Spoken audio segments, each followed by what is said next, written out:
Welcome back to the Conservative Cat Show. I so do appreciate you being here this morning. We've got a lot to get to. I'm going to jump right in. We are all still reeling from the Kirk assassination. I do want to talk about this news anchor. She's actually from Springfield, Illinois, which is fascinating because I don't know of her. I know of her. I don't know her personally. Benny Harmon. She is a lifestyle anchor and a reporter at WICS ABC 20. This is an ABC affiliate out of Springfield, Illinois. And she just got suspended over really what I think was a nonpartisan, very chill tribute to Charlie Kirk. It wasn't like very controversial at all. I'd be shocked if she didn't get this approved ahead of time, a tribute. I don't think it was ad-libbed. I think that it was scripted, and one of the several producers over at ABC 20, this WICS affiliate, I'm sure, if I had to guess, approved it. But even though that happened, likely, she got fired anyway. And this is somebody who spoke favorably of Charlie Kirk. This is the first time where I think, somebody showing support of Charlie Kirk and his family and praying for him and paying tribute to him has gotten fired. We have seen a lot of people get fired for speaking ill of the murdered man, Charlie Kirk, rightfully so, and I'll get to that here in just a second. And it's not only just, but it is your moral obligation to call these employers and get these people fired for saying really despicable things, celebrating death. It is your moral obligation, and I would even argue as a Christian, this isn't cancel culture. I don't want to call it cancel culture, but hold those accountable for this death culture, okay, that we're seeing. They are celebrating death. Anybody who celebrates death is a demon. Conservative Christians, whatever you want to call us, right? We never celebrate death. I've yet to see a conservative Christian or Christian come out and celebrate death in any kind of way. Conservatives, when Paul Pelosi had his head bashed in with a hammer, he lived, by the way. When that happened, conservatives had come out and expressed condolences, and they wanted to get to the bottom of who attacked him. Yes, the guy, Paul Pelosi, entered the door in his underwear. We wanted to know what guy came and why Paul Pelosi was in his underwear with this guy. Yes, conservatives questioned the circumstances surrounding Paul Pelosi's attack. Melissa Hartman, I believe is her name, Hartman, Hortman, sorry. She was the Minnesota state representative who was recently killed. And that was Vance Bolter. And we've also questioned Vance Bolter and who he is. We had never spoke ill of the dead. In fact, conservatives came out and praised Melissa Hortman, being that she was a vote she voted with recently. Republicans was the sole vote with Republicans in the state house of Minnesota. And Melissa Hortman, she was killed by allegedly Vance Bolter. But we had questions about him because he was appointed by Tim Walz. This is obviously a connection to the state house, to government. He was appointed to sit on a board. And then he had also, his wife, Vance Bolter's wife, worked with Tim Walz during his congressional campaign. Okay, the governor. Prior to him becoming governor, he ran as congressman. And she worked for that campaign. So we had questions. We have never spoke ill of the dead. And even if this Tyler Robinson, I don't even really like saying his name, but I think it's important that we say his name so that way we don't forget the circumstances surrounding Charlie Kirk's assassination. Tyler Robinson, I am not going to celebrate his death when he dies via the death penalty. Most Christian conservatives don't do that. This is biblical, right? I've been back and forth on the death penalty. Actually, I just watched this clip of Charlie Kirk and looked it up all in the Bible myself. Out of the 5 books it's repeated multiple times that, hey, we appreciate life so much that the only true reconciliation of taking a life, the only way to truly reconcile that is by taking somebody else's life. I hope he gets the death penalty. I'm not celebrating it. I hope he gets the death penalty in that. That would be the just punishment for taking somebody's life, as it's laid out, repeated 5 times, I think, is what Charlie Kirk said. And I looked it all up in the Old Testament, okay, where it's repeated 5 times. Hey, a life for a life. That is the only way that you can kind of reconcile that crime of taking somebody's life.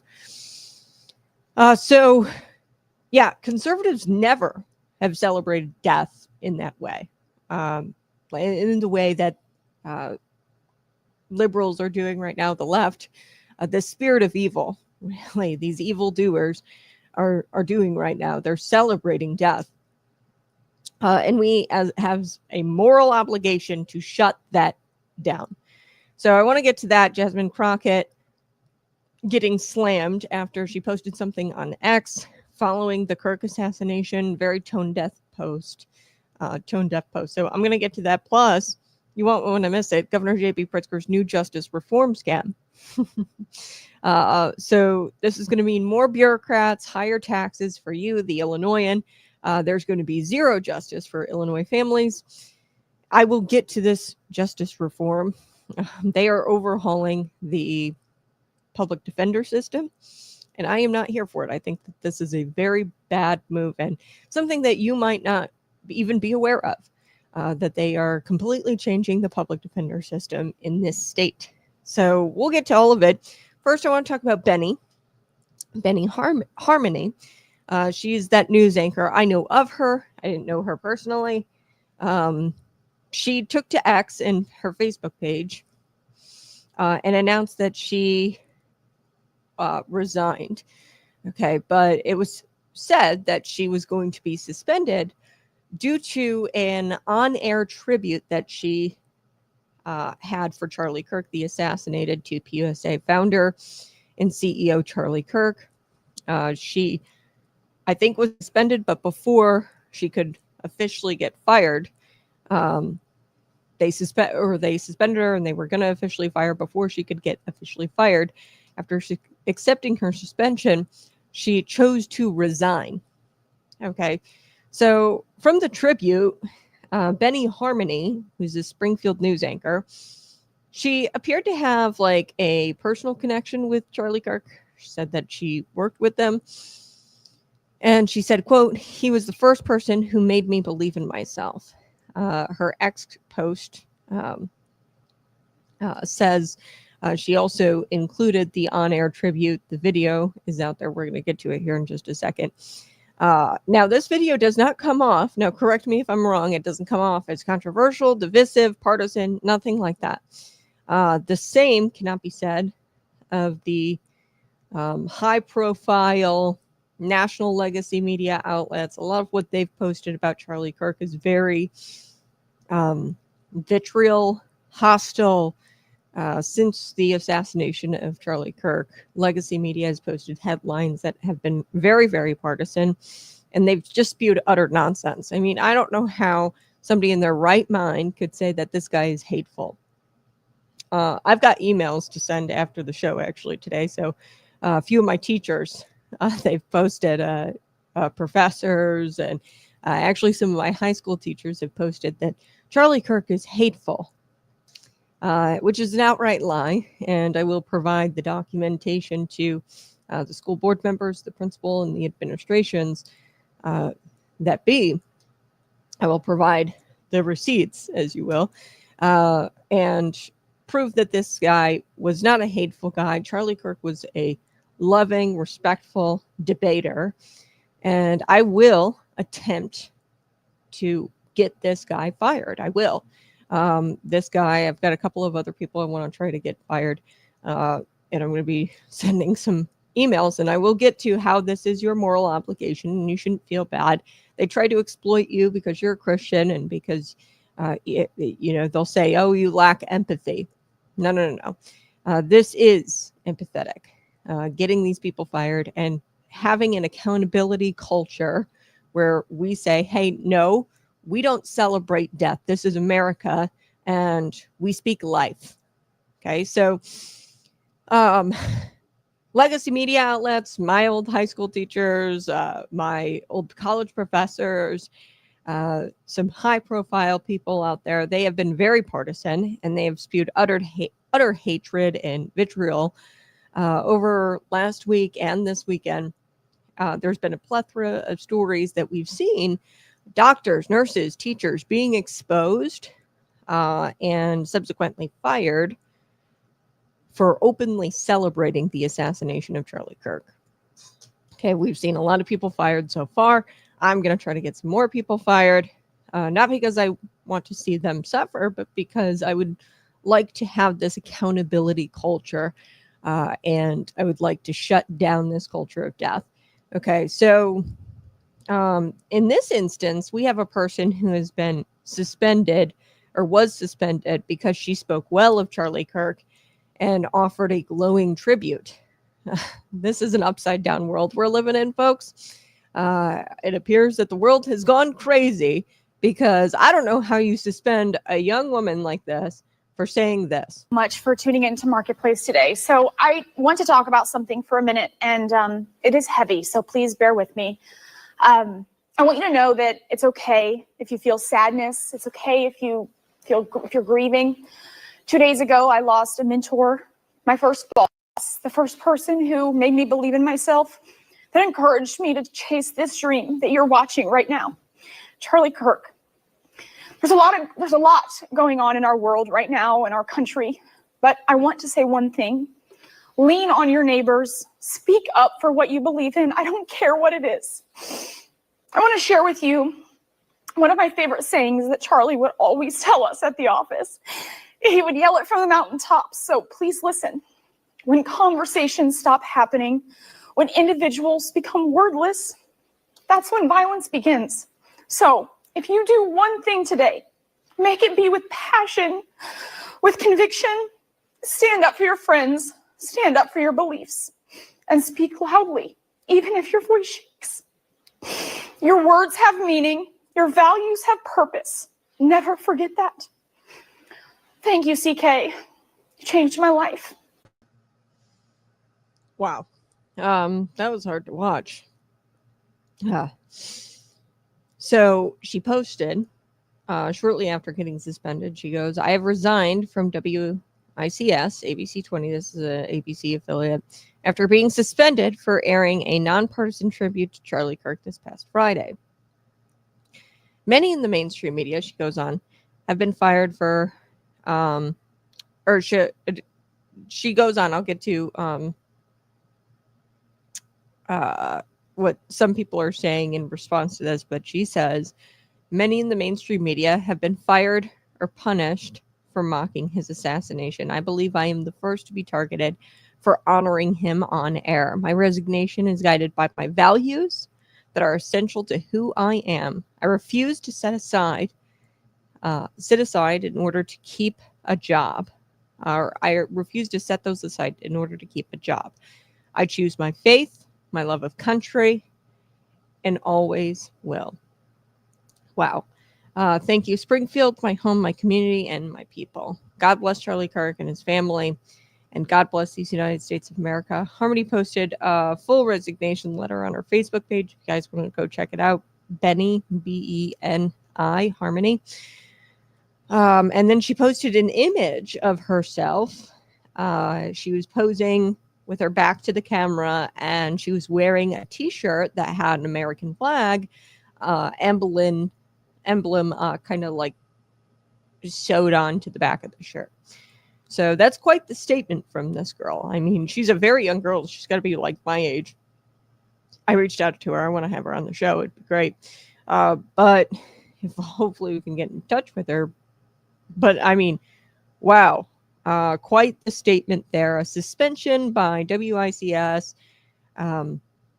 Wow. I just can't believe it. And it's kind of shocking. And I bring this up because I kind of know how this world works. You know, I've interned for a couple of TV stations and kind of work in this industry and have friends who work in the industry. I went to school for journalism. So news is always scripted, especially at those TV stations.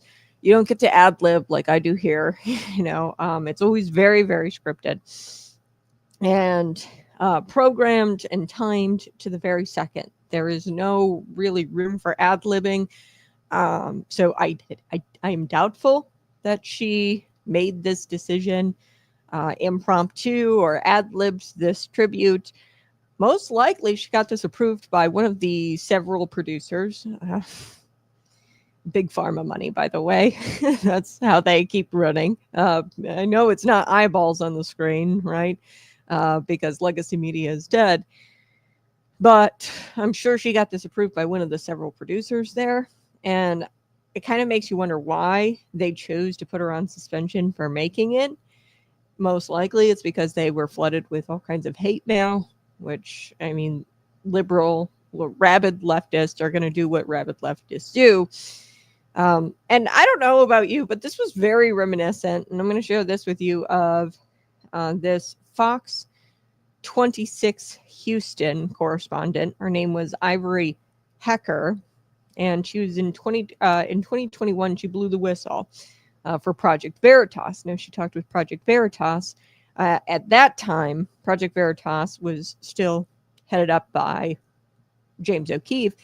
And this correspondent at this TV station, it's a Fox affiliate, she exposed the network's bias and corruption. These places are very, very corrupt, very, very biased.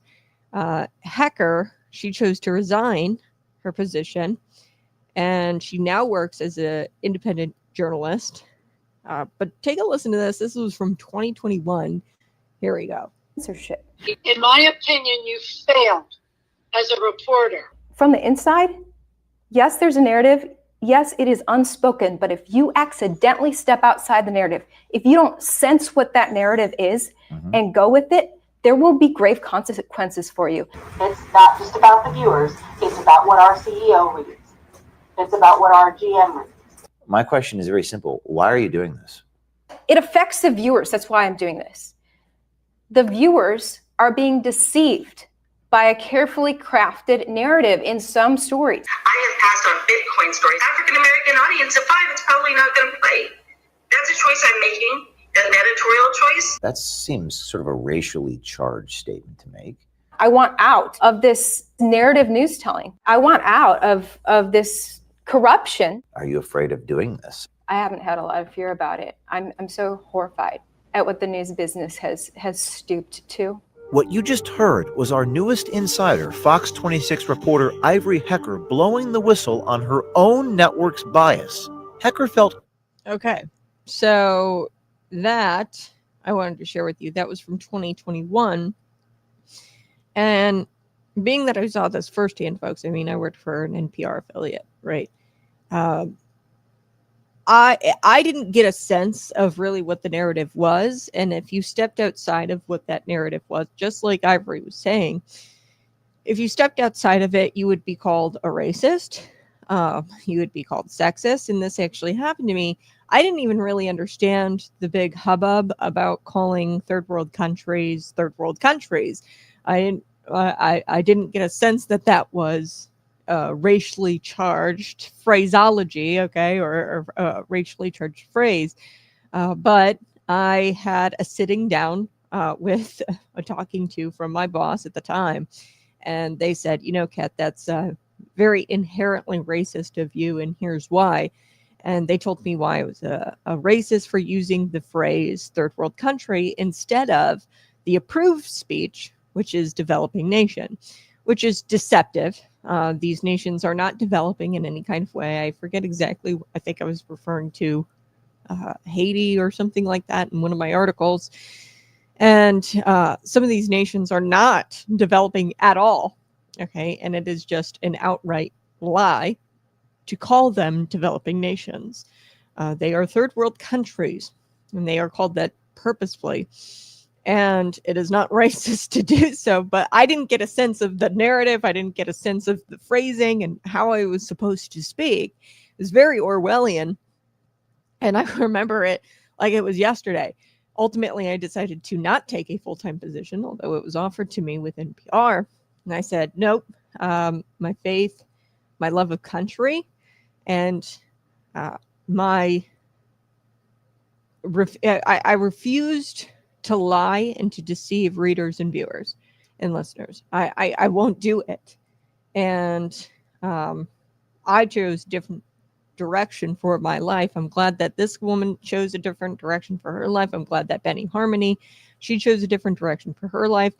And you guys might know of a woman, Arizona Fox 10 correspondent, who in 2020 chose to resign from a high-profile, lucrative anchor spot.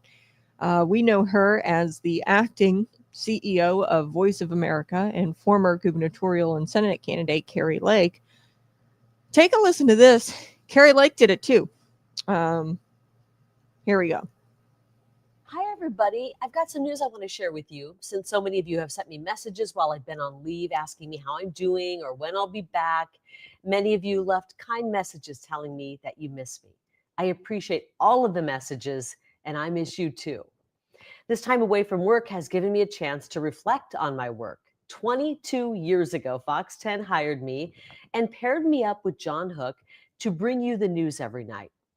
Shortly after becoming a team, we jumped in the ratings and we've held the #1 spot for almost all of our time together. Anyone who's worked in TV news can tell you that is not an easy feat, and it's one I'm extremely proud of. And I thank you for that, for tuning in and inviting us into your homes. Sadly, journalism has changed a lot since I first stepped into a newsroom, and I'll be honest, I don't like the direction it's going.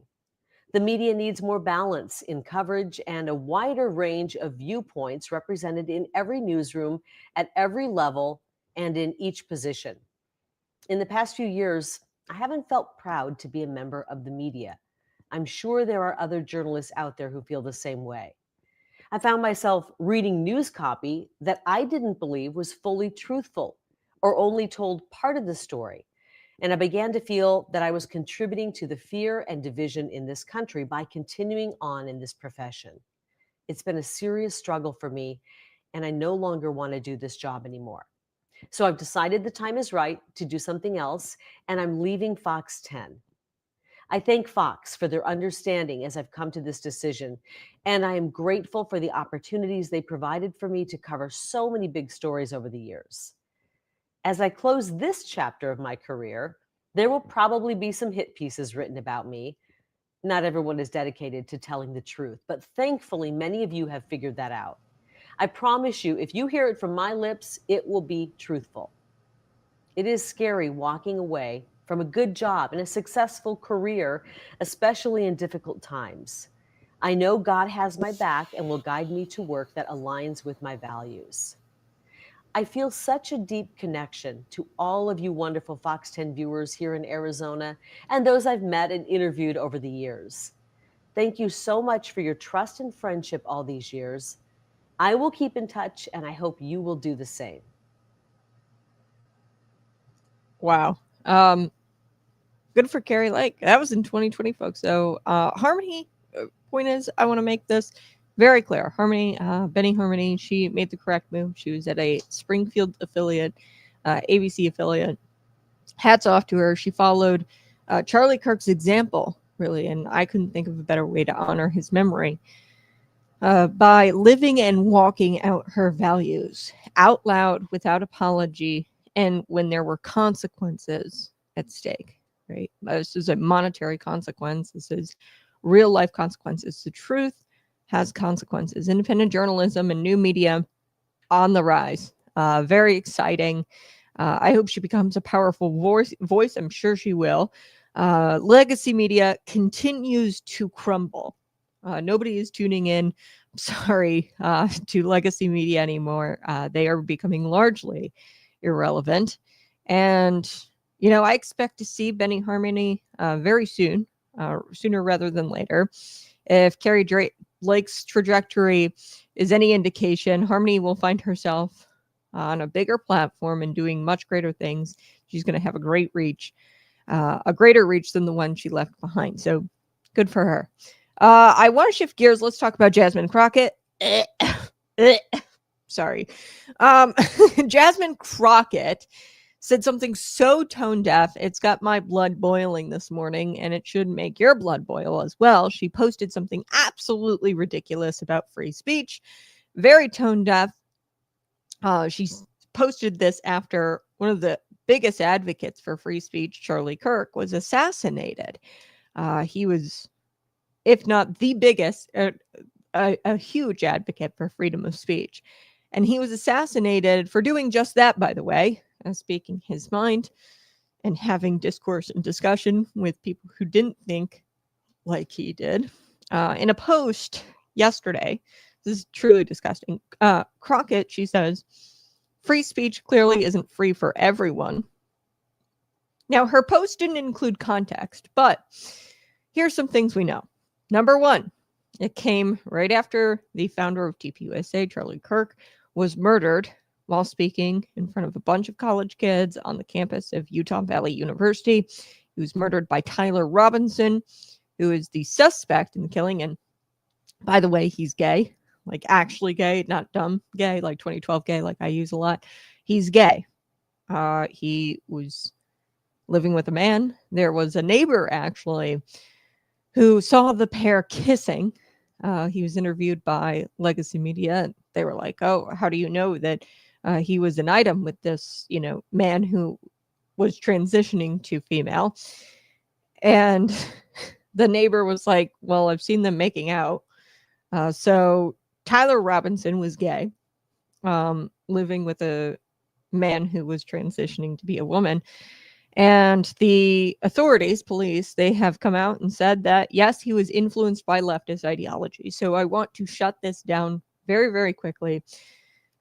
We know now that this was not some right-winger. And I do know that there are, and some of them follow this show, sort of like an anti-Semitic group of people on the right.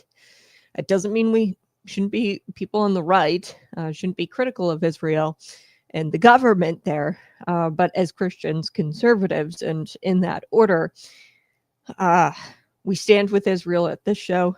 Okay. I have made no bones about that, and I've explained why Christians should stand with Israel and pray for Israel. Jesus is coming back, and he's not coming back to the United States. He's coming back to Israel. Okay. So in the second coming, he's going to be fighting the war to end all wars, the true war to end all wars. The battle, it will be fought in Israel. So we have an obligation as Christians to stand with Israel. So I've made no bones about that here at this program. But there is this faction. It's very small. It's a weird fan base. I would say that Nick Fuentes, and I'm not saying that Nick Fuentes isn't a good podcaster or commentator, they tend to flee to his show and watch his show. I'm not saying Nick Fuentes holds those views. In fact, I like a lot of things Nick Fuentes says. I follow a lot of his shorts. Some of the things he says spot on. But he does tend to attract these weirdos. And I don't know what to exactly call them, but they're on the right, and they're not really Christians, and they're very anti-Semitic, some of them. Some of them were saying that Tyler Robinson was a part of that crew. Okay. Tyler Robinson was not by any means right wing. Okay. They said, oh, well, he was further right than Charlie, and that's why he killed Charlie. It is not true. The bullets were engraved with leftist ideology, sayings and slogans. He was sleeping with allegedly sleeping with a transgender individual. He was gay, part of the LGBTQ community. There's photos of him with the trans flag across his chest. Okay. So definitely influenced by leftist ideology. At this point, we can't fight that. Okay. We can't sit there and say Tyler Robinson was a Republican or that he was a right winger, because authorities have come out and confirmed that he was influenced by a leftist ideology. So we do know that. Okay. What else do we know? amidst the Crockett post that says free speech clearly isn't free for everyone. We also know, since his brutal murder, him getting shot in the neck, leftists from all walks of life have celebrated this murder and his assassination. They have celebrated, and because actions have consequences, many of those people who are celebrating death are being fired. They are losing their jobs because, who would have thunk that employers really don't want to employ somebody who celebrates death and dances on the graves of murdered men? It come to find out, employers really don't like that kind of stuff. Okay, so simply put, they are celebrating his death, the death that was caused by Tyler Robinson, simply because Tyler Robinson didn't agree with things that Charlie Kirk said. Okay, so this is what we know up to this point. And Crockett, she didn't post any context with this. Immediately after Crockett made her post, though, people in the conservative movement, they reacted with shock and disgust. So this is what Dana Lausch said. She said, yeah, they killed Charlie for his free speech. Talk to your side about that. Tommy Lahren, she says, you're right. Charlie Kirk literally died for it. Free speech. Fox Business's Mark Tepper, he said, quote, it most certainly is. Free speech isn't free for everyone, but you can't be criminally charged. However, as an employer, okay, I always consider the content of somebody's character when it comes to employment. So nobody's trying to get these people locked up, okay, for celebrating the death of Charlie Kirk. It's disgusting. Nobody is trying to hurt them. Nobody is trying to get them locked up or get them arrested in any kind of way. What we are simply doing is informing employers of the low character people at their place or at their company. Okay, that is all we are doing. We are pointing out that people are celebrating death and that there is a death culture, and we need to hold people accountable, and we need to shut that culture down. So your side shot our guy. Okay, just stop shooting us, first of all. Second of all, your guy shot our guy. Okay. And what we're doing now is accountability culture, not cancel culture. We aren't digging up something you said 20 years ago. We are holding you accountable right now for the things you are saying, for the encouraging and for the celebrating of violence and death, more specifically. Because there is a time to encourage violence, rightful, lawful violence. And I would even say that there is a time to encourage death. For example, Tyler Robinson, in order to have true justice, I will encourage the death of Tyler Robinson in the form of death penalty and state-approved euthanizing. Okay, I would advocate for that. I'm not celebrating it. I'm not happy that Tyler Robinson has to die. Okay, to be clear, because Tyler Robinson has to die, that means that he killed somebody. The only time you will hear a Christian conservative say that person has to die is when there has to be some sort of justice. Okay, or when we go to war. That is the only time you will see Christian conservatives saying, yes, those people have to die in order for us to obtain freedom, those overseas. We don't like it. We mourn our men and women in uniform who have died overseas or have died in combat. We mourn them, but we understand that they had to die. Tyler Robinson has to die in order for it to truly be just. And over the years, I have really struggled with the death penalty. There are very few things in my life where I'm not a convicted individual and passionate and understand where my values are. The death penalty was one of those things. And actually, the Lord was tugging on my heart, I think, after I watched this video, videos all over my social media of Charlie Kirk lately. And one of them was the death penalty explanation. And Charlie Kirk, like me, struggled with his convictions surrounding the death penalty in that issue. And he was debating somebody about the death penalty. And he actually brought up, and I had to go dig up all of these instances in the Old Testament. He brought up instances and one thing about the Bible, if it repeats it multiple times, probably that's probably not a mistake. So the Bible in the Old Testament repeats it multiple times that if you take a life, you have to take that life. Okay. Take the life in which, or take the life that kills somebody. Thou shalt not kill. And the only way to really reconcile that death or provide true justice is by killing that individual. I'm glad we do it humanely through euthanizing people. But I've really struggled with the death penalty over the years. And I think that biblically, it would be just for Tyler Robinson to die. Okay, so there is a big difference between saying, yes, death has to happen in certain instances, mostly in the case of, this person killed somebody, and we value life so much that if you take a life, your life must be taken as well here in this country. That is the only time that you should call for death of somebody else, truly. Or in the case that or in the instance of, and we don't really call for it. We don't want to see men and women go overseas. We know that it has to happen. But that's the only reasons for death.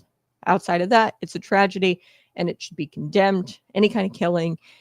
And, if you are celebrating, and if you are one of these evil-hearted people, evil-spirited people who are celebrating the death and the assassination of Charlie Kirk, we are going to hold you accountable. This isn't cancel culture. This isn't trampling all over your free speech rights. We're not trying to imprison you for celebrating and encouraging the death of Charlie Kirk. We are simply trying to hold you accountable. So others decided on social media to take Crockett after her stupid social media post, her tone-deaf social media post. Others tried to take Crockett down a trip down memory lane. So people reminded her that it's actually the Democrats and those on the left who have tried to silence free speech. So in fact, I told you guys yesterday, this has happened to me. Somebody actually tried to get me fired for having a Trump lanyard. I know several people who were actually fired, let go because they weren't vaxxed, because they spoke out against the mandates or at school board meetings about comprehensive sex ed. I know of an individual, she spoke out against the mask mandates at her school board meeting, her local school board meeting, and then her colleagues subsequently tried to get her fired from her job. And I like what Eric Spencer says here on social media. He says, tell me about it. Remember when former President Barack Obama used the IRS to target conservative groups? Yeah, I'm not that old. I remember when Joe Biden, the Biden administration, put what they call them. Oh, it was they put like spies in Catholic mass, traditional Catholic mass, and they would spy on the Catholic community because they deemed the Catholics, traditional Catholics, terrorists or domestic terrorists, and put them on all kinds of lists. Okay. I'm not that old. I remember what the Biden administration did to the Catholic community. I also am not that old. I remember what Barack Obama did to conservative groups, using the IRS to target those conservative groups. People were taken off of PayPal. I mentioned earlier Nick Fuentes. Nick Fuentes, he was taken off of PayPal. He was taken off of social media platforms. Conservatives were taken off of social media platforms. So I don't know, but Jasmine, I think I got to remind you, it's actually your side who's tried to silence free speech.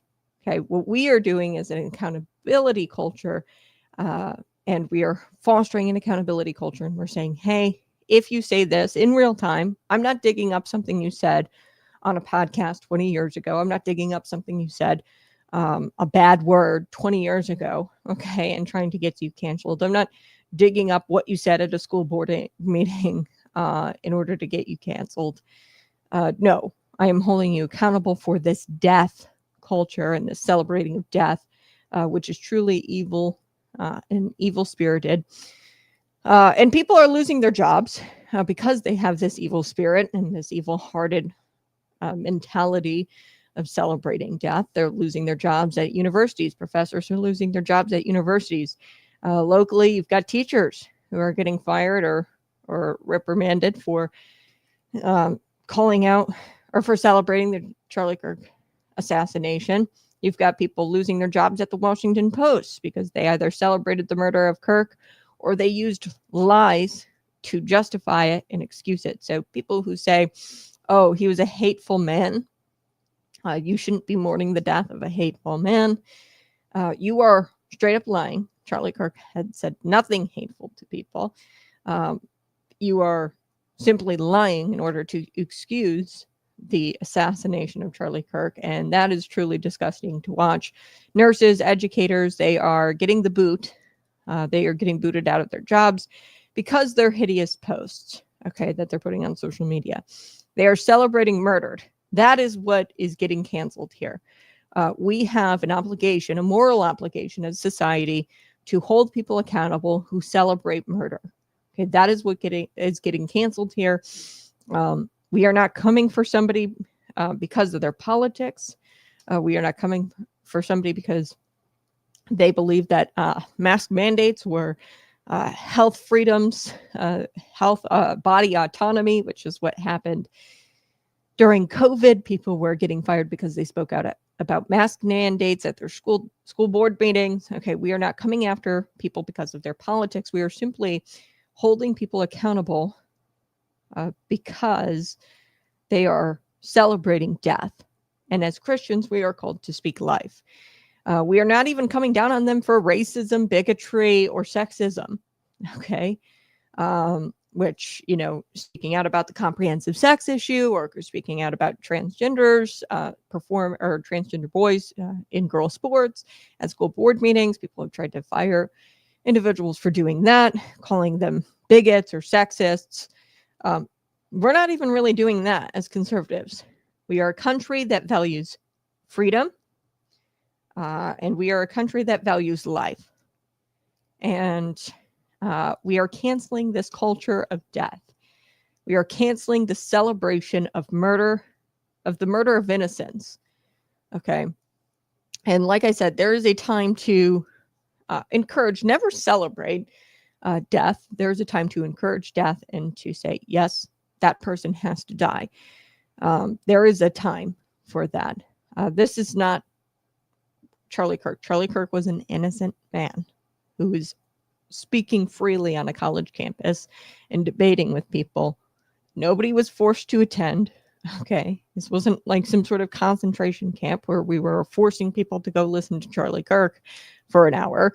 Okay. People came to the event of their own free will, and he was debating people willingly who wanted to willingly debate him. So this is a country where we don't celebrate murder.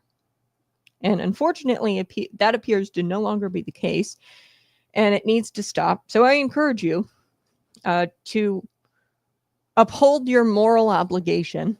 And it is not only okay to get your liberal friend, your libtard friend, okay, fired for celebrating the death of Charlie Kirk. It is totally okay to do that.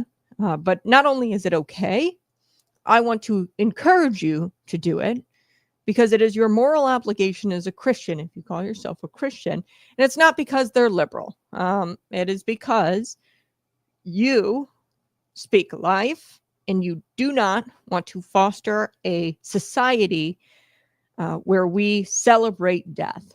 And you don't want to condone a society that celebrates death.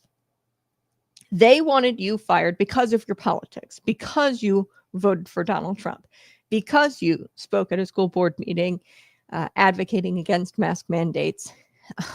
They wanted to cancel you because you believe boys are boys and girls are girls and boys shouldn't be participating in girl sports.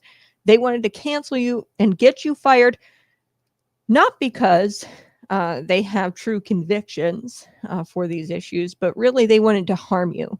And they didn't like your politics.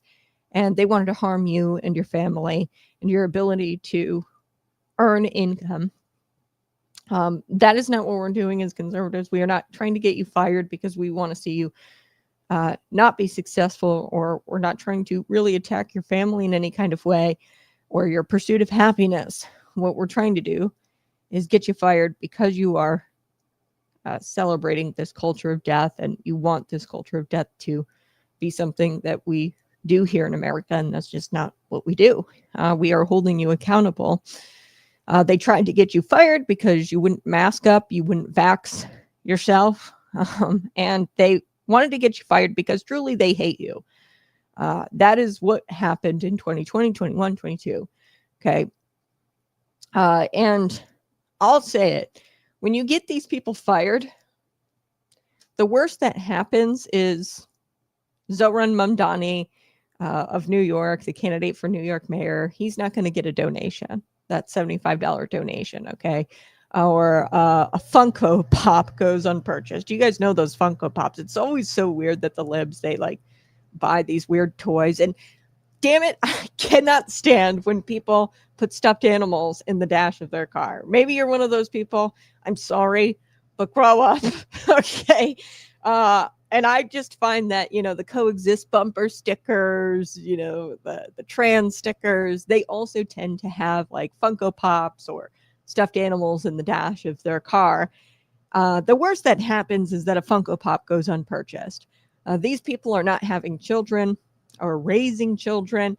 And every dollar that a leftist gets typically gets funneled right back into this machine of evil where they can attack your liberties and freedoms. And really, I think it's your moral obligation to get these people fired and stop this machine from being oiled with their dollars. Yeah, that's my thoughts on that. I do have to take a quick break, but we're going to come back. And we are going to be talking about this bureaucratic brainchild, House Bill 3363. So Governor J.B. Pritzker just signed this into law. And what this does, it creates a brand new office for a statewide public defender's office. Okay, that's what House Bill 3363 does. And at first glance, you're like, that's exhausting. Kat, like, who cares? No, you really need to care, because this has to deal with your right to counsel, has to deal with the Constitution, the Sixth Amendment. This is foundational, and it's under attack right now here in the state of Illinois. So smash that like button, subscribe right now to the channel. I will get to your chats on the other side. I'll be right back.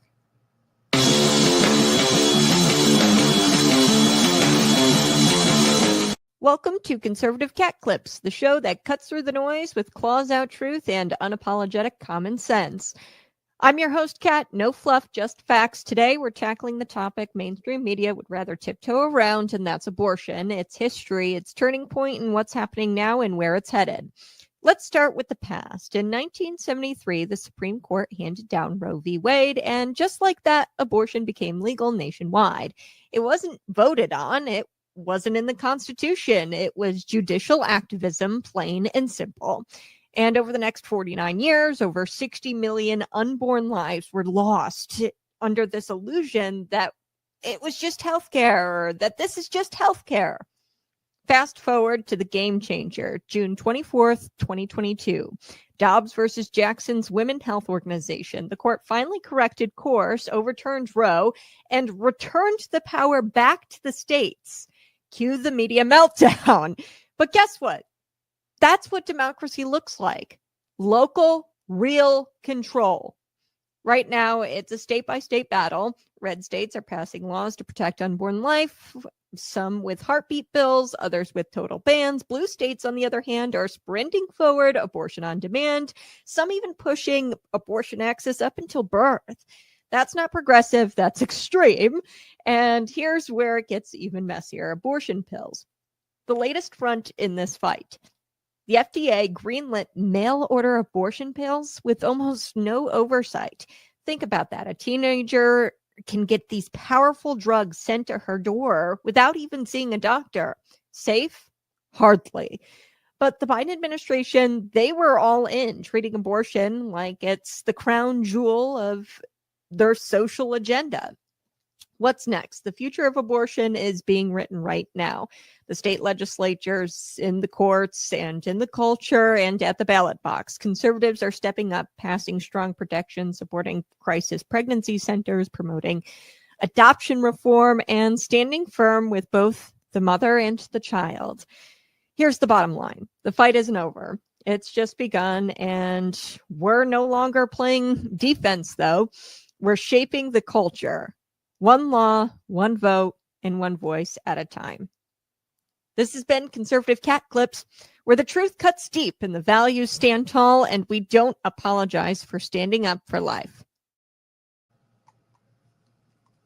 Hey, smash that like button, share this out with your friends. So do appreciate you being here. Danny, they made the virus to use as a bioweapon of deception to steal the election, then force the vaccine. Wild stuff. Better yet, Lord, help us. Yes, exactly, Danny. I appreciate you tuning in. Yeah, it was all about deception. The China virus, as Trump called it. And, you know, legacy media is dead. The legacy media is becoming largely irrelevant. And I think in a large part due to the way they handled COVID-19. And, you know, legacy media was overthrown by commie propaganda. I couldn't have said it better myself, Danny. Appreciate you being here. Good morning, Lisa. Good morning, G.I. Joel. Go ahead, send a super chat. You can always super chat me to support the program. We want to provide you more and more as Conservative Cat grows. We are going to be launching our website very, very soon. Stay tuned. For that, we're launching the website, and we are going to be providing you blog posts, news articles, exclusives that I do. So theconservativecat.com. We will be providing you those blog posts, and a lot of it is going to be what I do in the show each day. So I know a lot of you, will message me on Facebook and say, hey, Kat, do you have that article that you referenced? We want to make all of those references available to you on our new website. Independent journalism is on the rise. So you can contribute to the program by sending a super chat, or I encourage you to go get yourself a bottle of pre-workout. It's right here on the shelf behind me, that bottle back there.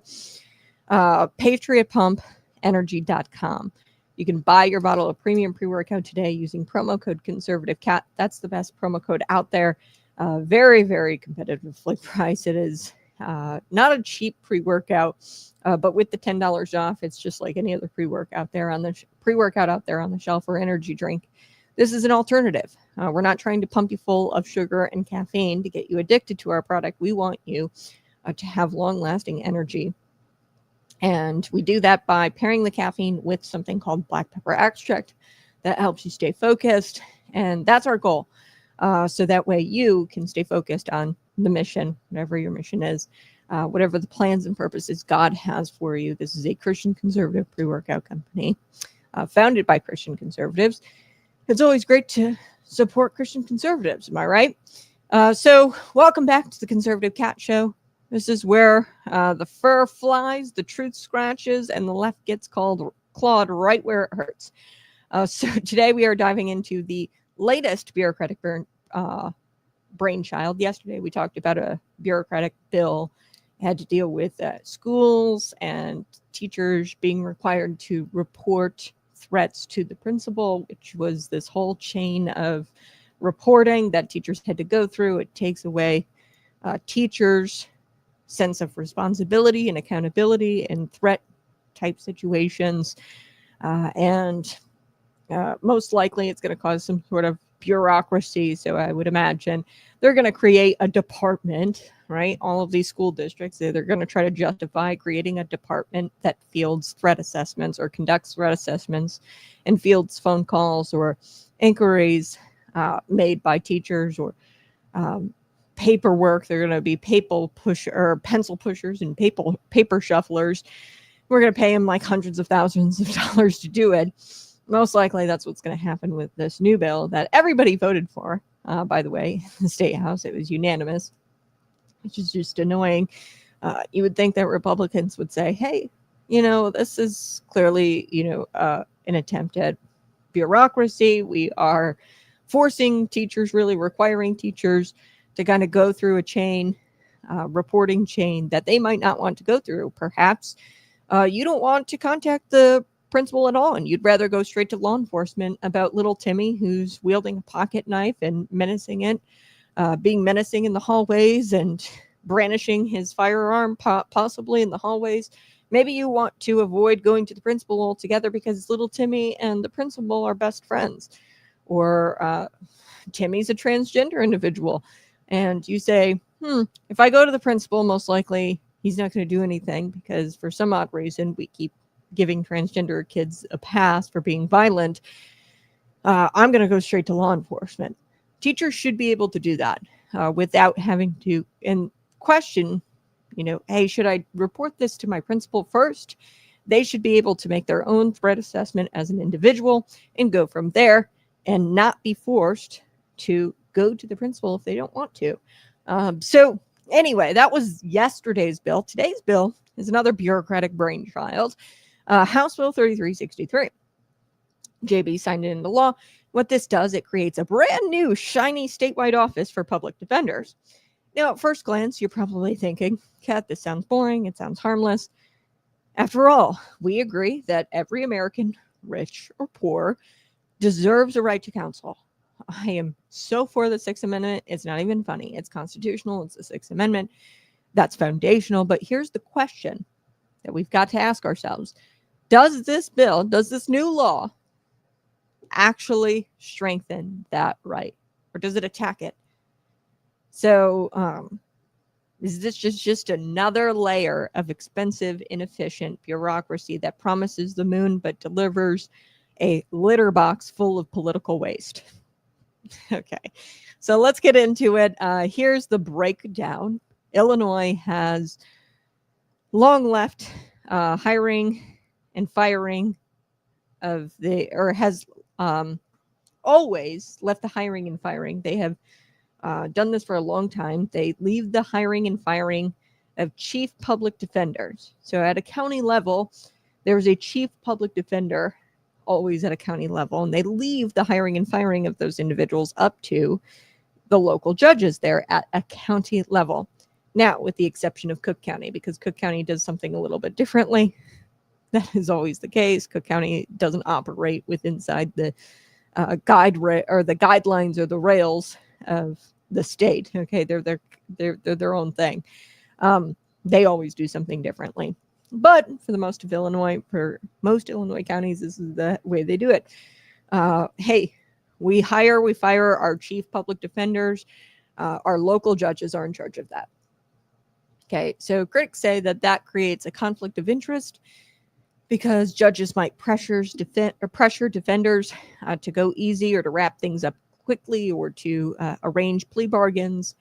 I don't believe that that's happening truly. I think plea bargains for most of these individuals is probably the best avenue or the best direction. Now let's take into consideration here people who are getting a public defender, typically of poor status, which I'm not saying that they don't have a right to defense, but it's most likely they're not their first rodeo. If I'm being completely honest, if you are, very poor, needing a public defender, a lot of this is criminal stuff that, if you were to go before a jury of your peers, you'd be convicted and most likely be sentenced for life. A lot of times what these plea bargains do is keep you out of jail for life. Okay. And you won't, especially if you have prior convictions or prior charges, you won't look too good in front of a jury of your peers. And what these public defenders do a lot of the time in order to save that defendant from going to jail for the rest of his life, what they will do is do a plea bargain. Okay.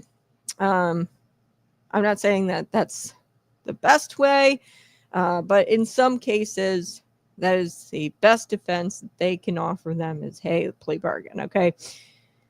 So what's the fix? They think that there is some sort of conflict of interest there with the judges hiring public defenders. okay, let's just play devil's avocado here. Instead of addressing, staffing shortages directly or addressing this conflict of interest directly at a local county level, and they brought this bill about because they're concerned about funding, that a lot of counties aren't funding their public defenders well enough. And if that's the case, well, then the people need to change that. If the county's spending money on a bunch of BS, then we the people need to say, hey, you need to reprioritize your spending. You need to vote politicians out, and get your priorities straight at a county level. And you can do that via referendum, or you could even do that, by voting some people out of some of these positions, your sheriff, your state's attorney. There's ways to improve funding for the public defender's office without Springfield politicians deciding to pull the plug on local control and set up a statewide public defender's office. There's ways to fix the system. I'm not saying that public defenders are the best. I'm not saying that they're paid well. I'm not saying that they do their jobs well, because, you come into contact with some of these poor people. I've had friends who have actually been represented by public defenders, and it didn't go well. Okay. Family who have been represented by public defenders, and it never goes very well for them. I'm not saying that there aren't problems. I'm saying that those problems should be fixed at a local level. We shouldn't have Springfield politicians swooping in and pulling the plug on local control. One big office, one big bureaucracy. That is what they want. And they run this office out of Springfield, because nothing screams justice like a new committee, a new advisory board, and more state control over your local courthouse. Okay. Sorry, but that's not justice. Again, not saying there's not problems with the system, not saying there's not problems with public defenders, not vehemently and ferociously defending their clients. We need to ensure that we have high performing public defenders, but we can ensure that at a local level by voting people out who are misspending or not spending correctly, and they're not paying these people enough to want to do the job. Okay. Ultimately, if you pay somebody big dollars to do the job, pay them comparatively to what a defense attorney would make sort of in the private sector, then they're not going to leave. Okay. You should probably pay them more, considering they probably have a higher caseload than most defense attorneys. I'm just saying, I know McLean County, which is the county I'm more familiar with. I just recently moved to Logan County. McLean County, I know that there is all kinds of misspending going on at the county level. Okay.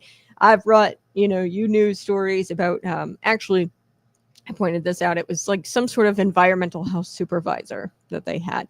I don't know what the hell an environmental health supervisor does, but they had two of them. Okay. And they were paying them hundreds of thousands of dollars to do this job. And there were two, same exact title, environmental health supervisors. I don't know exactly what an environmental health supervisor does, but I can guarantee you this: it's not as important as a public defender and making sure that person is paid well, and upholds the Sixth Amendment and ensures that people, rich or poor, have a right to counsel. I can guarantee you that the environmental health supervisors at the McLean County level do jack crap in comparison to a public defender. Okay. So at a state level or at a county level, what you can do is, petition your government. You can vote people out who make those spending decisions, which would probably be your finance committee with the county board, whoever sits on the county board, finance committee. I don't know them off the top of my head for McLean County. But whoever sits on the finance committee, you need to talk to him. If your public defender is not performing the way he should, then you need to talk to the finance committee and say, hey, reprioritize your spending, dudes and dudettes on the finance committee. What you need to do is not spend double for environmental health, whatever the hell that means, testing the pH in soil or whatever. I don't know. You need to can one of them and take that salary and put it right back, or put it into the public defender's salary. Okay. So supporters of this bill, say State Senator Robert Peters, he carried it in the Senate. He's from Chicago. He says every Illinoisan deserves a strong defense, no matter their income. Okay. Yes, that's a beautiful bumper sticker. Print me up, Robert Peters. Sounds noble, but here's the thing. They're not actually guaranteeing a stronger defense with the creation of this new statewide office, statewide public defender's office. They're not guaranteeing a stronger defense necessarily. Okay. What they are guaranteeing is government middlemen. What this law does, it creates a state public defender who oversees, it gives him oversight of the office. Okay. So that's going to be a lot of state taxpayer dollars that we're going to have to pay these people who work in this office now. Creates a public defender advisory board made up of attorneys, and then there's a client community advisory board. Get this, made up of former defendants. Okay, and they're the ones who kind of decide who gets to be the public defenders where. Okay, this statewide office. That's right, folks. Illinois' justice system will now be shaped by a panel of ex-defendants and public defenders. Public defenders will also get a say because there's a public defender advisory board, but there's going to be ex-defendants telling us how public defenders should do their jobs. And there's going to be this advisory board who tells public defenders how to do their jobs. Because, yeah, when I think about the justice system, I'm always thinking about the guy that pleaded guilty to Grand Theft Auto. Yeah, that guy is the guy I want to seek professional advice. And that guy is the guy who I want to hear from when it comes to selecting the public defenders in our counties. Just brilliant. Beautiful. I love Illinois. This is such a BS state. I can't even make this crap up anymore. So here's some common sense. This is State Representative Patrick Windhorst. He's quoted. He's a Republican. He voted against the bill. And his objections cut right to the heart of it. Here's what he says. That this is going to cost more. Yes. So counties, get this, they are still on the hook to pay for the defender salaries. Okay, so, you know, I could maybe see how this statewide office would be a good thing. Maybe if they were going to say, hey, counties, you're not on the hook to pay for these people anymore. We're going to do it at the state level. And actually, it's going to save people via property taxes, just save them a little bit of money. We're going to take on that cost. There's going to be a bigger kitty. At a state level, the state taxpayers are going to be paying for the public defenders, and there's not going to be an increase to taxes. Like, this is going to be actually a tax cut because you guys don't have to pay for it anymore. Well, that's not what this bill does. Still on the hook to pay the defenders' salaries and their expenses, but now we're going to have a statewide funding pool that they're going to use too. Okay, so translation here. Taxpayers pay twice. So you pay for the statewide office, and you're going to be paying the county to continue to paying the salary of the public defender. So local money and state money. And here's the kicker here. There's not going to be a guarantee of improvement, really. Second, Windhorst and other critics of this bill, people who voted against it, they point out the obvious here is that they are moving oversight from a local level to Springfield. Okay. And folks, that's not reform. That is consolidation of power. Like I said, there is a way for true reform to happen in our counties if there is an issue with your public defender. You need to talk to the finance committee to make sure that they are prioritizing their spending and that they are prioritizing the public defender's office at a county level. If they're spending on BS, you need to call them out for that, and you need to vote the county board members who sit on the finance committee out because they're not doing their jobs and they're not prioritizing the spending. You can also, petition, question your government at a local level. The folks closest to the community will now lose control because we are outsourcing this reform to Springfield. Okay. And instead, some appointee in Springfield who's never really probably stepped foot in a courthouse, doesn't really understand the process, they're going to be making the calls. They're going to be deciding what kind of public defenders you get. Okay, and that's not justice. That is central planning. This is centralized government. It is not good. This is socialism. And let's not forget that pesky little thing called the Sixth Amendment, which guarantees your right to an effective counsel. Effective being the key word. Now, that doesn't mean cookie cutter, one size fits all. In Windhorse, he nailed it on the head. He says, each criminal case is unique. That's exactly right. So what they're doing at the state level, they are going to start imposing performance metrics on these public defenders. Okay. So they're the ones who get to decide who the public defenders are, but they're also the ones who are going to be looking at performance metrics. They're implementing performance metrics, and they're trying to say that the performance metrics are to ensure that there is a high quality public defender representing you at a county level. Okay. Now, imagine being a public defender and some bureaucrat, who's never stepped inside of a courthouse, doesn't understand your job, is an appointee. They're counting how many jury trials you've done over the last month. And if that number is small, then they're going to say, oh, you're not doing your job. You're no longer going to be a public defender anymore. And like I said, that's totally absurd.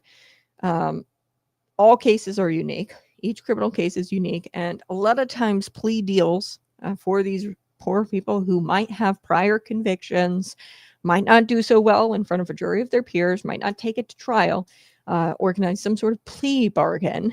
That in some cases is the best thing for said individual. That is the best defense for that individual. Okay. Some cases should go to trial. Some cases shouldn't. Okay. The decision should be made by the lawyers on the ground, not by a spreadsheet in Springfield where an appointee says, oh, well, your performance metrics say that you haven't really gone to trial a whole lot there, man. And, well, I'm going to have to can you from the public defender's state office. You're no longer a public defender with the state of Illinois. Folks, this is how liberty dies. Okay, not with jackboots on the courthouse steps. Okay, not with that or by force. A lot of times the way liberty dies is by metrics, quotas, and politically correct reports that crush the soul out of genuine justice. Genuine justice would be allowing the lawyers on the ground to make these decisions and to use their expertise. That is genuine justice.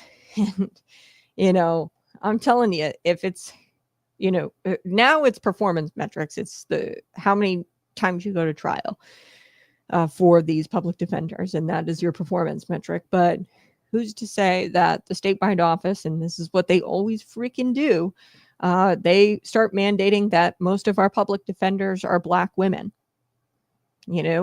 I've seen this happen where they say, hey, we want to meet diversity quotas. We want performance metrics. And next is what's going to wind up happening is they're going to conduct a study for $50 million freaking dollars of taxpayer dollars. They're going to say, hey, we found that Illinois' public defenders, they're just too white. And we're not properly representing the state of Illinois by having a bunch of white public defenders. What we're going to do is implement a quota, and we're going to say that there has to be 30% Black public defenders, or Black women who are public defenders in the public defender's office. Okay, that's what's probably going to wind up happening next. And really the satire here writes itself, because the politicians say that this bill will streamline justice. But let's get real here for a second. When has creating a brand new bureaucracy ever streamlined anything? I know you go to the DMV. I know you interact with the government on not even really a daily basis, but when you do, I know that you wouldn't describe it as, oh, that was smooth. This law doesn't shrink government, it grows it. It doesn't save money, it spends more. It doesn't empower local communities, it strips them of their authority. And the dirty little secret here is once you centralize a program like this, they're always going to demand more. Okay, so this year it's the performance metrics. They want the juries or the public defenders to go to trial. and they're demanding that as a performance metric, which isn't a good thing, because you're going to wind up people with, these public defenders who say, hey, I got to meet my performance metric, and they're no longer in the business of representing people to the best of their ability. They're interested in obtaining that performance metric. And, next year they're going to say, oh, the office doesn't have enough staff, or the staff is too white, like I had said, and we need $50 million for data collection. Therefore, after our data collection, we've come to the solution here that, hey, after our data collection, we need to hire more Black people or more Black women. I'd imagine that's what's coming next year. Okay. Before long, we will have a statewide Department of Defense of lawyers that rivals the size of the Illinois Department of Transportation. This is going to be a huge, huge state agency. Here's the punchline, folks. None of this is actually going to stop injustice. If there is injustice happening, you can do that at a local level. It's not going to help. This bill is not going to help the young man who's wrongly accused, is poor. It's not going to help the woman sitting in jail waiting for her day in court. Okay. This is going to give politicians, and this is really what it does, it gives politicians like Senator Robert Peters and Governor J.B. Pritzker a talking point where they can come out and say, oh, we care about justice. Meanwhile, your taxes are going up and your liberty is going down. So let's zoom out. A biblical perspective here. Scripture tells us in Micah 6:8, what does the Lord require of you? To act justly, love mercy, and to walk humbly with your God. Justice in God's eyes isn't about performance metrics. It's not about diversity quotas or demographics. It's not about advisory boards. It's about the truth. It's about fairness and individual accountability. Judges are supposed to judge. Defenders are supposed to defend. That's the biblical principle, each according to their calling, working with integrity. And if people aren't working with integrity, there's a way to shut that down. It's by contacting your county board members and by voting the people either on the finance committee who they're not prioritizing their spending and spending enough money towards public defense. That might be the case, or it's the Justice Committee, on the county board. So what do we see here in Illinois? A government that thinks that it can manufacture justice by setting up more layers of control. And the state wants to be the savior here. But I've got news for JB. There's one savior, and it's not him. Okay? It's not Springfield. So local control versus state control. At the heart of the matter, this is what this is about. Local government is the most accountable government. Why? Because your county board, your local judge, your sheriff, you can look them in the eye and you can vote them out, as I've been saying this entire segment. When you shove everything to Springfield, okay, you lose that ability to look somebody in the face. This is somebody who's a faceless advisory board member. You can't knock on the door of the state public defender's office and demand answers. Okay. This is why our founders built America on localism, not centralized power. Okay. They knew tyranny grows very fast. It grows the fastest when everything is decided by distant officials. Okay. And yet here we are, turning our local justice system into another Springfield-run monopoly. So let me recap the brilliant plan that your lawmakers came up with, and I will put it in plain English for you. This keeps counties paying public defenders. So counties don't stop paying their public defenders their salary, okay? So you're not going to save money on this. This is only going to cost you double. Taxpayers pay twice at a state level and a local level. Prior, you were just paying for the state level or for the local level.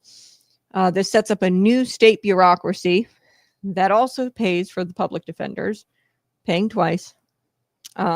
You're putting ex-criminals, ex-defendants on an advisory board to tell you or to tell defenders how to defend. Don't like that. Okay, I'm sorry.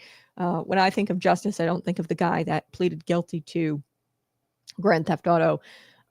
And I don't look to him for his professional advice, okay? What this does, it adds metrics that will punish defenders for making smart case-by-case decisions, okay?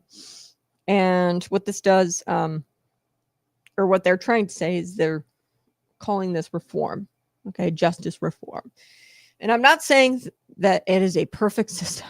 I know people have used public defenders and they suck, okay? But the problem is not going to be fixed by centralizing, by creating a centralized state office. The problem will only be fixed when you start showing up to your county board meetings and calling your county board members and saying, hey, are you doing enough for the public defender's office at the county level? Are you paying them enough? Look it up. How much your public defender gets paid. Look it up how much your environmental supervisors get paid. And let me know the difference. I don't know off the top of my head for McLean County. I do know that there were 2 environmental health supervisors, and you don't need 2. And likely, if you were to take that salary of the second environmental health supervisor and take that salary and put it towards the public defender, he's likely going to do his job much better than he was doing it before. Okay, so if it weren't so serious, this would be hilarious. I mean, it is still hilarious. Illinois politics in a nutshell. This is what it is. They find a problem. They pretend to fix it with more government and by spending more money, and they leave the taxpayers holding the bill, and the problem still continues to persist. So the takeaway here, friends, justice isn't served by more bureaucracy. Justice is served by integrity, wisdom, and local accountability. And House Bill 3363 is a wolf in sheep's clothing. It promises fairness, but it delivers central control. Remember, when politicians say, we're going to fix it, check your wallet, check your freedom, check your local control, because those are the first things that they're going to take when they say, we're here to fix the problem. As Christians, as patriots, we stand for true justice, mercy, and liberty. And that means calling out phony reforms. And I will call out phony reforms and bureaucracy and attempts at creating more bureaucracy, like I did yesterday. There was this bill with the schools and requiring teachers to report up the chain to the principal if they see a threat in the hallway or a firearm or whatever. They have to go report it to the principal. Most likely, they're going to create some sort of bureaucracy to field the phone calls or to field the complaints from teachers through the principal's office. They're going to pay hundreds of thousands of dollars for, an individual to field those threats. I will call it out. I will call out the phony reforms, and I will resist the spread of bureaucratic control. And I'm going to keep reminding people that, hey, the power really is for we the people. It is not for the politicians. We are the ultimate guardians of justice in our local communities, and we need to take that responsibility seriously. And if there is an issue with your public defender's office, if you or someone you know have had an issue with the public defender's office, there's a way to change it at a local level. All right. I am going to take a quick break, but we are going to wrap up the show with Senator Elizabeth Pocahontas Warren. She has a dumb idea. One thing you can count on is Pocahontas having dumb ideas. You can count on death, taxes, and Pocahontas having a dumb idea. So we're going to get to her dumb idea here next on Conservative Cat. Smash that like button.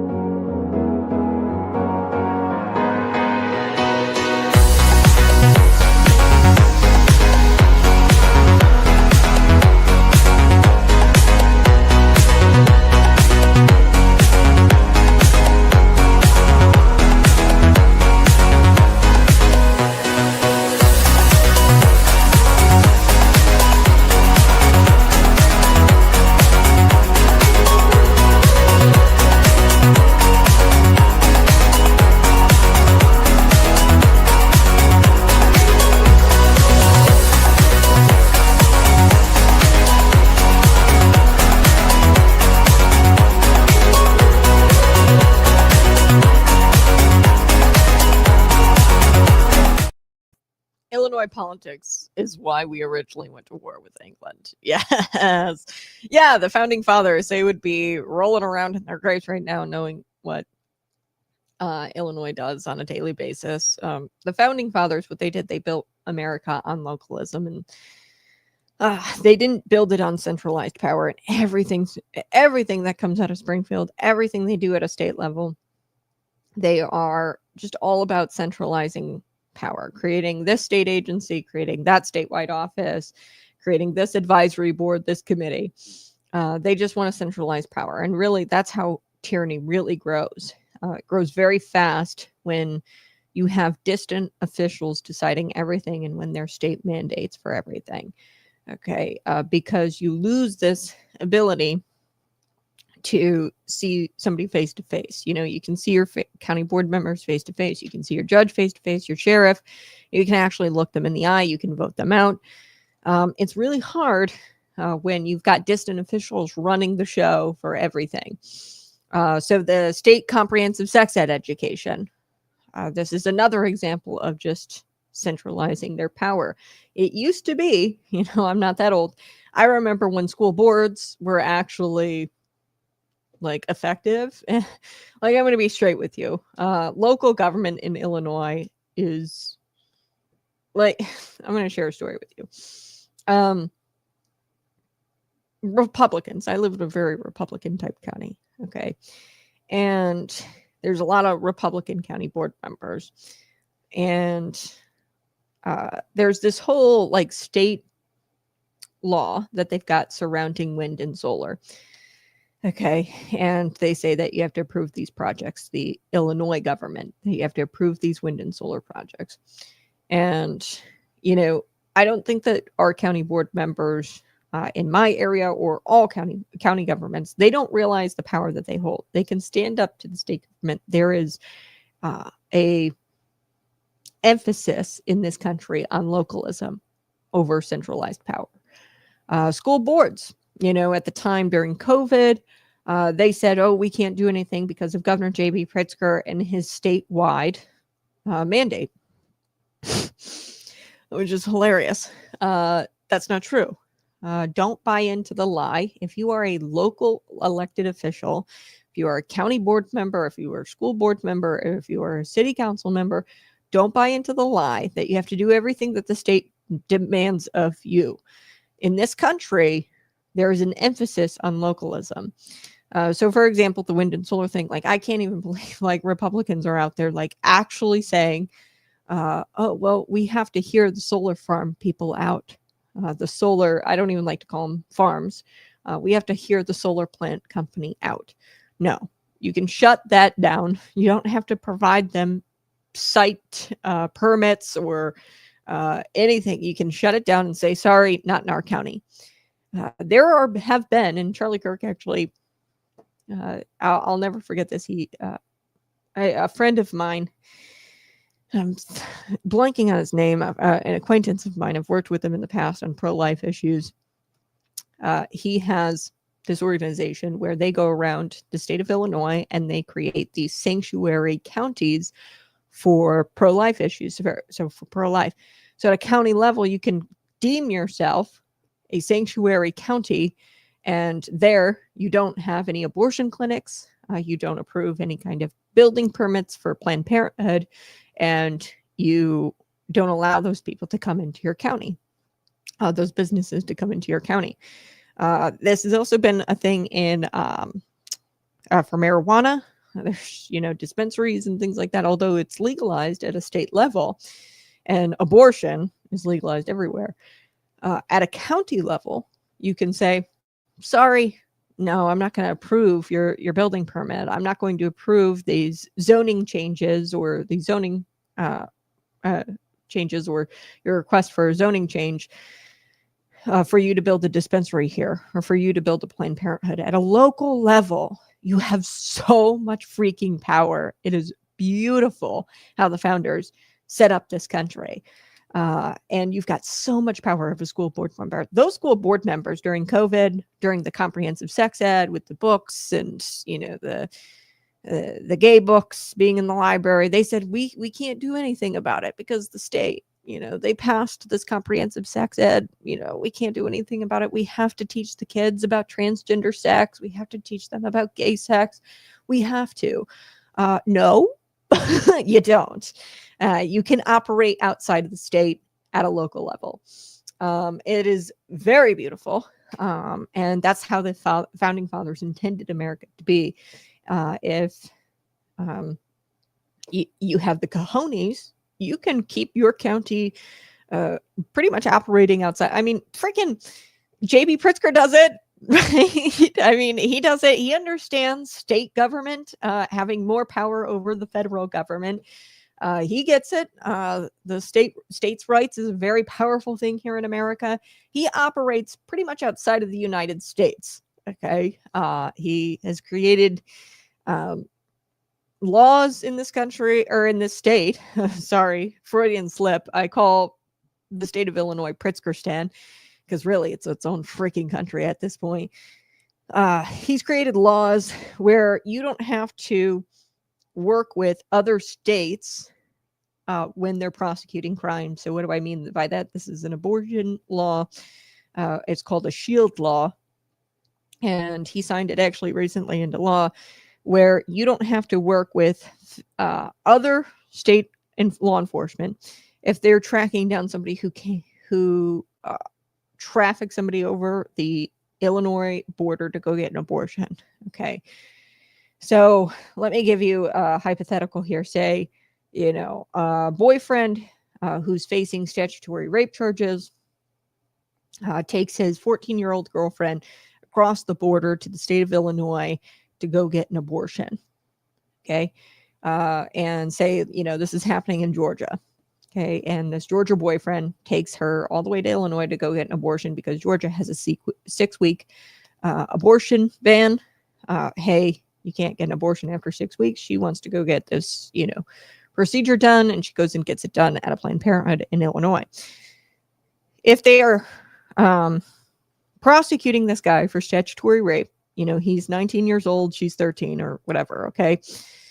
And he takes her to go abort the baby to get rid of the evidence that a rape occurred. The state of Illinois likely won't work with, now because of the shield law, work with Georgia officials, police, in prosecuting this guy, okay? Because they have shielded those individuals who got the abortion from the Georgia law. Okay, so that's how that would kind of play out. So I bring this up because the governor, that is interfering with due process, that is interfering with the state's rights, Georgia's right to prosecute individuals to their highest ability, okay? And really, law enforcement should be cooperating with one another. But Pritzker understands his power as somebody who operates the state, and he gets states' rights, and how, here in America, it's really hard to get around states' rights. And he operates the state pretty much outside of the federal government. You can operate your county outside of the state. So I bring that up today just because I really don't think that these school board, Republican county board members sitting there saying, oh, well, we have to hear the other side out. No, you don't. If you have a majority, you know what I mean? On the county, you don't have to operate inside of, the state to an extent. But really, county localism takes precedent over, centralized power. That's just the way the cookie crumbles here in this country. Okay, so I want to get to Lizzie Warren. Sorry. The senator from Massachusetts, she got out there and she has this really dumb idea. And we can always count on her having dumb ideas. I can always count on the sun coming up in the east. I can always count on rain falling from the sky and it falling down onto the ground and making a splash. And I can always count on Pocahontas Lizzie Warren having a dumb idea and creating a dumb law. So the U.S. labor market, as the U.S. labor market comes under pressure, two senior figures in Washington are pushing to end the practice that prevents large swaths of U.S. workers from obtaining jobs. So a bill has been introduced by Elizabeth Warren and the senator from Massachusetts, and Steve Cohen, this representative from Tennessee. So these two people have introduced a bill that bans employers from using credit checks to vet potential hires. Okay. So I won't lie, it's really hard to find good help. The U.S. labor market under pressure, it's doing so much better now under President Donald Trump than it was under Auto Pen Joe Biden. But they are trying to push to end this practice that prevents U.S. workers from obtaining jobs, some U.S. workers from obtaining jobs. And I am not against this. I want to be very clear. And I'll get to why here in just a second. This is what Elizabeth Warren says. She says, denying jobs based on a candidate's financial history makes no sense. These Democrats argue, Elizabeth Warren and Cohen. It also disproportionately affects minorities. Boring. Okay, there's a lot wrong with all of that. For one thing, the U.S. labor market is a lot healthier than it was a few months ago. I won't lie. It's still under pressure, but it's so much better under Donald Trump. Like, people are getting hired again. That's a lot healthier than it was just a few months ago under Auto Pen Joe Biden. But the big thing wrong with Senator Warren's idea here is that it makes no sense, and it only serves one purpose, and the purpose is hand waving. Okay, they introduce these bills, they're dumb bills, and really all it is hand waving and screaming at the sky liberal BS. So the fact that Congress, first of all, has no business, no constitutional authority to dictate what kind of employment hiring, what these employers do in their hiring process. Congress doesn't have any kind of constitutional authority over that. Employers, you can't discriminate because that's law. It's federal law. You can't discriminate on somebody's race. You can't discriminate on somebody's gender. I get that. But outside of that, you can't look into the hiring practices of or put your thumb on the hiring practices on employers. Employers, if they want somebody who can be there for, 80 hours a week or whatever, as long as it's not, triggering any kind of labor laws, or they're not, violating any kind of labor laws, or you want somebody who has X amount of experience, you can't say things about the way an employer kind of hires. And a prospective employee's credit history may very well indeed speak to the value of that employee. Okay, so what do I mean by that? Their credit history might indicate a person's sense of responsibility, their ability to plan, and as the kids often put it, their ability to be an adult. Okay. And if I were hiring somebody, I would want them to know how to handle money. For example, I wouldn't hire Crystal Abel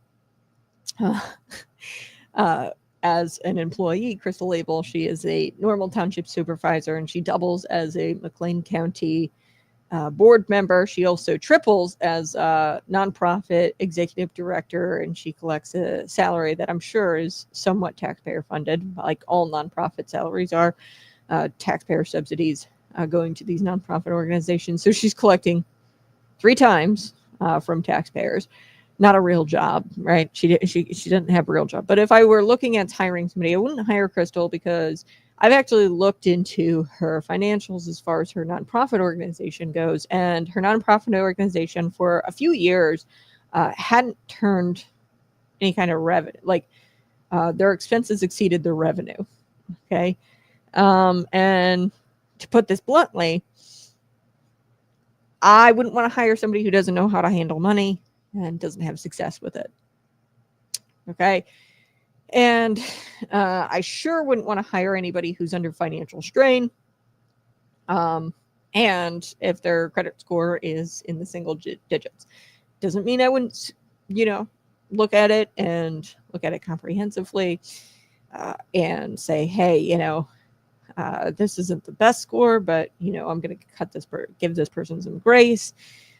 Perhaps there are circumstances. That doesn't mean that I won't look into that, and like, oh, if your credit score is poor, then I'm not going to hire you. Like, there would be other factors that would go into my decision making, but I want to make sure that you're not under financial strain. Okay.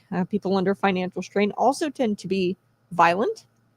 That is just facts. Okay. Or under great financial stress, they could kill themselves. This is, I'm just spitting out facts here, stats. I mean, the number one reason for divorce is financial issues.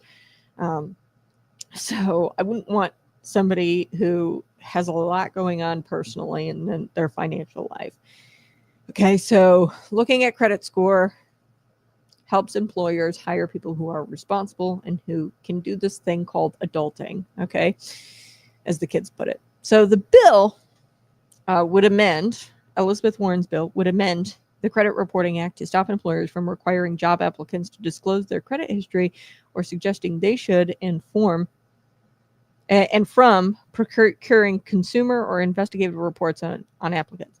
Okay, so it would prohibit employers from procuring those consumer and investigative reports from applicants. So like running a credit history, running a credit background check or whatever. Okay, what's next? Are we going to stop, employers from running background checks? Probably. Anyway, so they would prohibit credit reporting agencies. This bill would prohibit credit reporting agencies from providing the reports. So not only would it prohibit employers from obtaining them, it would prohibit credit reporting agencies from providing the reports to the employers, to prevent employers from disqualifying job applicants based on their credit information. Here's what Lizzie Warren says. Nobody should be discriminated against or miss out on a job opportunity because of their financial history. She said this in a statement to The Guardian.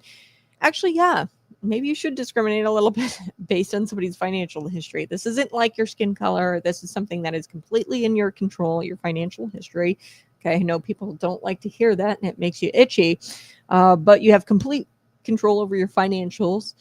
And, if you can control it, that shows your responsibility, your ability to be an adult and to be accountable. And I, as an employer, want to know if you were responsible. So yes, running your credit history is a great way to tell if they'd be a good employee or not. So now this bill, I want to be clear, it's probably not going to go anywhere. I know it's not going to go anywhere with a GOP-controlled Senate. That might change in 2026, hopefully not. But frankly, this shouldn't go anywhere. I hope it doesn't. Senator Warren is defending this really dumb idea. And she wants to make this dumb law. And to be honest with you, it's just a bunch of hand waving. Okay. Credit reports in the hiring process are disproportionately used to disqualify people of color from open positions. She also says this, and this is one more dumb card she has to play for her dumb law. Okay. So essentially what she's saying here, this is the unspoken message. And it's very insulting, by the way, and very racist. She also said that women are also likely to have poor credit. I don't know about you, Lizzie, but women are plenty capable of having decent credit scores, okay? And if not good credit scores. People of color can't have good credit scores. That is what the underlying message is here. Or women can't have good credit scores. And to be frank with you, that is a racist and sexist message that she is saying. And to that, I would reply, hey, why can't women have, great credit scores? Why can't Black people or people of color have great credit scores? The credit reporting agencies, I don't think that they are somehow identifying people of color or identifying that you are a woman and unjustly or unfairly downgrading them because of their skin color or what's in between their legs. Okay. I don't think that's happening. The credit reporting agencies. This is just another instance where you've got Democrats saying that people of color aren't capable of finding gainful employment and aren't capable of paying their bills on time, which is a very racist sentiment, if I could be honest. These are also the same people. Lizzie Johnson, she believes that people of color are too inept to obtain some sort of ID, or that women are unable to obtain some sort of ID, and they say that it's racist and sexist to require ID when voting. These are the same types of people who say that they are inept and they are unable to obtain ID. Okay, and they're perfectly fine with them voting without an ID. So this is just another dumb idea from Lizzie Warren. Another one of those things that we can rely on, her having dumb ideas, the sun rising in the east, setting in the west. She obviously hasn't read the Constitution, because I don't even think Congress can constitutionally do this. Like I said, and I don't know. This is really, really dumb. Fortunately for her, her ideas aren't going anywhere right now. And unfortunately for us, her ideas aren't going anywhere right now because the GOP majority. All right, that's going to do it for us today. I so do appreciate you being here. Smash that like button, subscribe to the channel right now. Virtue signaling. Yeah, it's a bunch of hand waving, virtue signaling. That is exactly what this bill is. It's just virtue signaling.